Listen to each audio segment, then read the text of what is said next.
Hari ini masih kita berada di bulan Rabiul Awal, bulan di mana orang yang paling mulia di sisi Allah terlahir ke atas permukaan bumi ini. Kita selaku umat Islam yang beriman kepada Rasulullah sallallahu alaihi wasallam, yang beriman kepada ajaran yang dibawa oleh Rasulullah sallallahu alaihi wasallam, tentunya harus mencontoh apa yang sudah diajarkan dan apa saja yang sudah ditinggalkan sebagai warisan hidayah keimanan oleh Rasulullah sallallahu alaihi wasallam kepada kita. Bahkan ini sudah dinyatakan oleh Allah Subhanahu wa taala dalam firman-Nya yang terdapat dalam surat yang ke-33, surat Al-Ahzab ayat yang ke-21, sebagaimana yang kita bacakan tadi. A'udzubillahi minasyaitonir rajim. Laqad kana lakum fi Rasulillahi uswatun hasanah. Sungguh telah ada pada diri Nabi Muhammad sallallahu alaihi wasallam itu uswatun hasanah, contoh yang baik. Maka selaku umat Islam, kita tak mungkin mencari contoh yang lain kecuali mencontoh Rasulullah sallallahu alaihi wasallam.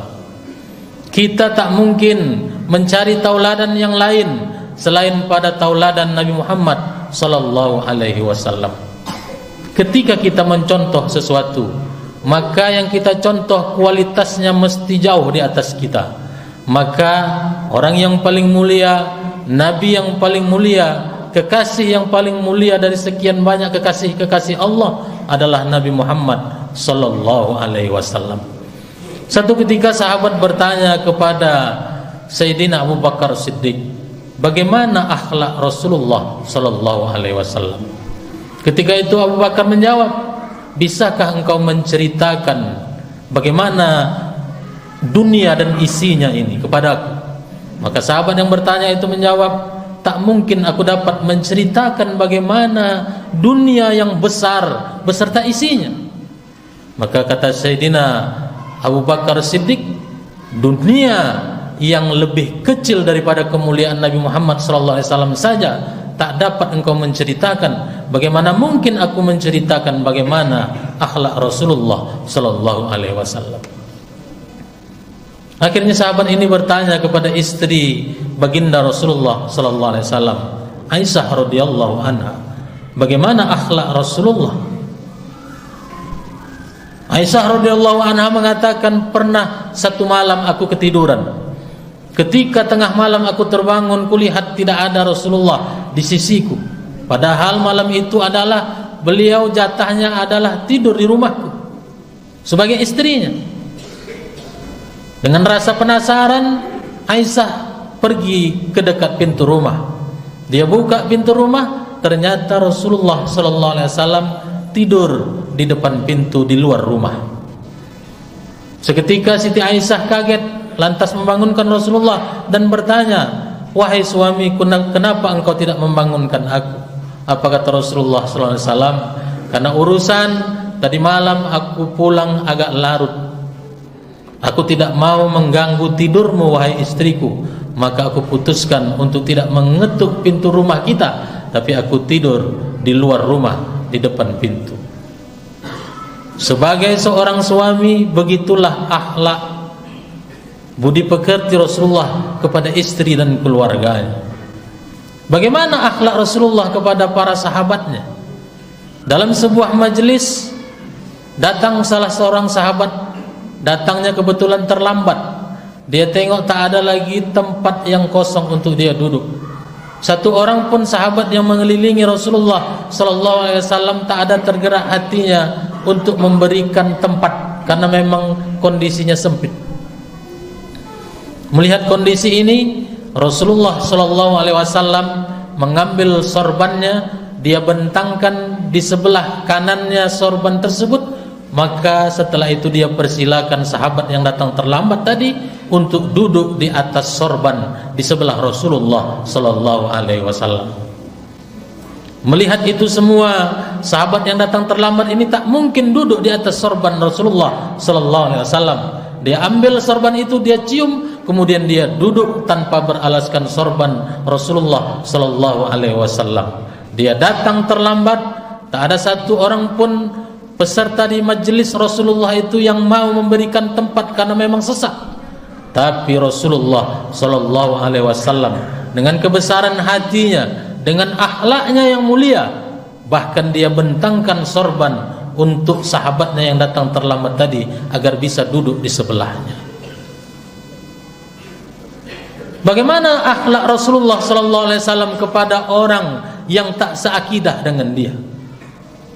Pasti sudah sampai ke telinga kita riwayat yang diceritakan oleh para ulama kita, para asatidz kita, bagaimana di sebuah pasar, di pojokan pasar ada seorang Yahudi buta yang lisannya tak pernah berhenti mencaci maki Rasulullah sallallahu alaihi wasallam.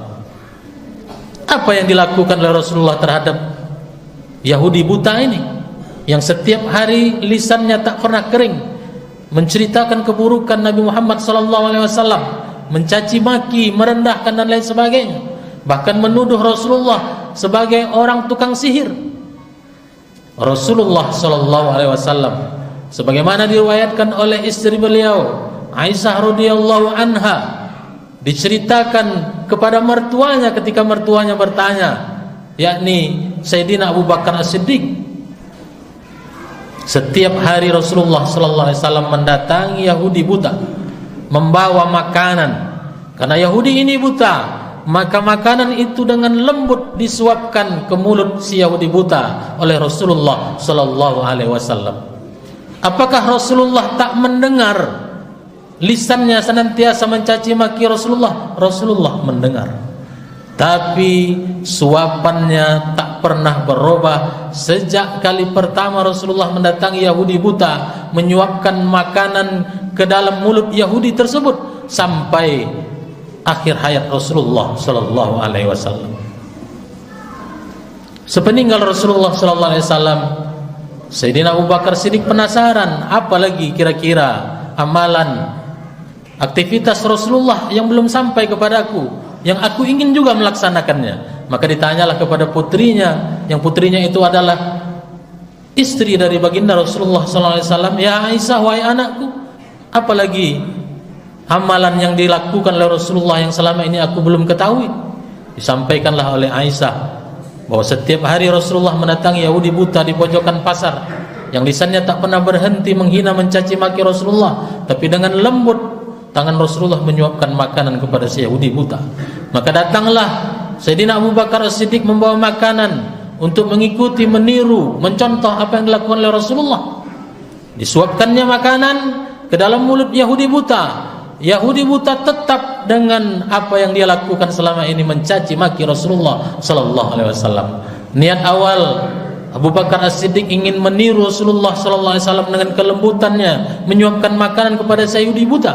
Tapi mendengar lisan Yahudi buta mencaci maki Rasulullah sallallahu alaihi wasallam, tetap dia suapkan, tapi dengan kegeraman.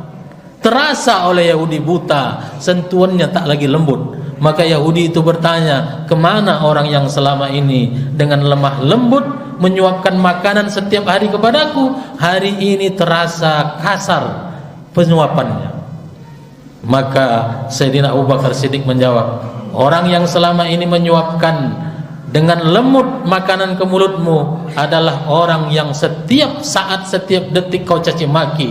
Dia adalah Muhammad Rasulullah sallallahu alaihi wasallam, dan dia sudah wafat menghadap Allah Subhanahu wa taala. Seketika Yahudi buta itu menangis berguling-guling di atas tanah, kemudian mengucap syahadat, memeluk agama Islam. Inilah ajaran yang ditinggalkan oleh Rasulullah sallallahu alaihi wasallam kepada kita, bagaimana agar kita memiliki akhlak yang mulia. Islam ini terdiri dari 3 unsur. Yang pertama, unsur akidah. Akidah adalah pondasi.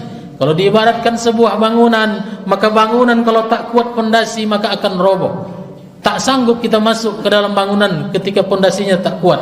Maka Islam, kalau kita ingin melihat dia kokoh, kita ingin melihat bangunan Islam ini sempurna, maka sempurnakanlah pondasinya, yakni akidah. Inilah yang dibenahi oleh Rasulullah sallallahu alaihi wasallam ketika awal dia diutus oleh Allah Subhanahu wa taala. Belum ada perintah salat, belum ada perintah puasa, zakat dan lain sebagainya. Tapi yang dibenahi adalah bagaimana akidah orang-orang jahiliyah ketika itu disempurnakan oleh Allah Subhanahu wa taala. Yang kedua setelah akidah, unsur agama itu adalah syariah. Kita sampai kepada kita Al-Qur'an 30 juz yang difirmankan, diwahyukan oleh Allah Subhanahu wa taala kepada Rasulullah sallallahu alaihi wasallam, sampai dan dapat kita baca, kita tadaburi, kita pelajari kandungan isinya pada hari ini dari para ulama dan para asatiz kita. Al-Qur'an yang sifatnya global, maka dijelaskan oleh Rasulullah sallallahu alaihi wasallam. Itulah yang kita kenal dengan sunnah dan hadis Rasulullah sallallahu alaihi wasallam. Dua sumber ini menjadi sumber yang paling utama bagi kita umat Islam sebagai syariat, aturan dalam hidup dan kehidupan kita. Mulai dari yang paling besar, urusan negara, urusan memilih pemimpin, sampai hal yang paling remeh-temeh, yang paling kecil dalam hidup kita, kapan dan bagaimana cara kita melangkahkan kaki ketika masuk ke kamar mandi ataupun ke tempat buang air kecil. Tak ada agama yang sesempurna agama Islam yang mengatur seluruh sendi kehidupan umatnya. Maka sudah barang tentu kita selaku umat Nabi Muhammad SAW tak boleh keluar, tak boleh mengambil syariat, tak boleh mengambil aturan selain daripada Al-Quran dan Sunnah Rasulullah SAW. Karena kita sudah berakidah yang mantap sesuai dengan yang diajarkan oleh Rasulullah SAW. Sudah kita ikuti syariat yang dibawa oleh Nabi Muhammad SAW, yakni Al-Quran dan Sunnah hadis Rasulullah SAW. Dengan demikian maka umat Islam dapat dipastikan akan memiliki budi pekerti, akan memiliki akhlakul karimah. Sesuai dengan sabda Rasulullah SAW, innama bu'istu liutammima makarimal akhlak. Hanyalah aku diutus ini untuk menyempurnakan akhlak manusia. Ma'asyiral muslimin, jemaah Jumat yang dimuliakan oleh Allah Subhanahu wa taala. Mimbar khutbah Jumat ini takkan cukup untuk menceritakan bagaimana akhlak Rasulullah sallallahu alaihi wasallam. Mulai dari akhlaknya dengan istri dan keluarganya, kepada para sahabatnya, kepada orang-orang yang tak seiman dan seakidah dengan beliau, sampai bagaimana cara Rasulullah sallallahu alaihi wasallam menjadi seorang pemimpin. Bagaimana dia amanah dan adil dalam menegakkan hukum Allah Subhanahu wa taala kepada rakyatnya. Satu ketika ada anak perempuan seorang tokoh masyarakat, orang terkemuka ketika itu, mencuri, dihadapkan kepada hakim. Hakim sungkan memutuskan karena segan, tak enak hati dengan tokoh masyarakat pembesar yang ada di tengah-tengahnya. Maka melaporlah kepada Rasulullah sallallahu alaihi wasallam. Wahai Rasulullah, ada anak tokoh masyarakat, pembesar, pejabat, pemuka yang mencuri. Kebetulan namanya Fatimah. Bagaimana cara kami menghukumnya sementara dia orang yang punya pengaruh, orang yang punya jabatan, pangkat? Apa jawaban Rasulullah sallallahu alaihi wasallam? Lau anna Fatimah binti Muhammad saraqat. Andai kata yang mencuri itu adalah Fatimah anak perempuan Muhammad, laqata'tu yadaha, aku sendiri yang akan memotong tangannya. Begitulah akhlak Rasulullah ketika dia menjadi seorang pemimpin. Bagaimana dia ingin menerapkan hukum seadil-adilnya, walaupun andai kata yang melakukan kejahatan itu adalah keluarganya, anak keturunannya, anak kesayangannya, maka ketika benar-benar sudah terbukti bersalah, maka Rasulullah sendiri yang akan menegakkan hukumannya. Inilah akhlak daripada agama Islam, mulai dari yang terkecil sampai yang terbesar terkait mengelola negara sudah dicontohkan oleh Rasulullah sallallahu alaihi wasallam kepada kita. Kembali kepada kita untuk memilih, apakah kita memilih jalan yang sudah ditunjukkan oleh Rasulullah sallallahu alaihi wasallam, yakni jalan kebenaran dan jalan takwa, atau justru kita memilih jalan yang fujur, jalan yang tak baik, yang penuh kemaksiatan, yang penuh dengan kedurhakaan kepada Allah Subhanahu wa taala.